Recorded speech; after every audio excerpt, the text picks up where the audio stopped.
როგორც იცით, თია წულუკიანის მამა იყო მოსამართი.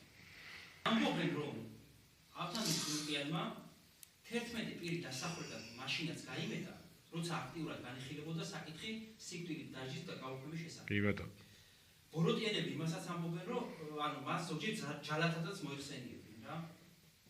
თუმცა როგორც გაიგვა, ის ღრმად ინტელექტუალური და მუსიკალური ადამიანი ყოფილა. ეს რაღაც იახლეა. თქვენი აზრით, რას უმღეროდა ძილის წინ პატარა თიას მამა?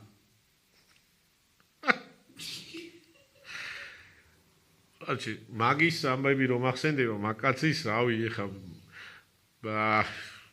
იუმორში და სარკაზმში ვერ გადავდივარ.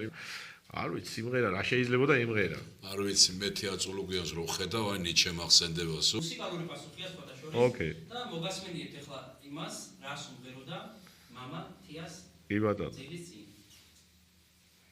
შენ რომ დიდი გახდები, შინ რომ აღარ დაგხვდები, სხვას რომ ვერას გავხდები, სულში ჩაგისახდები.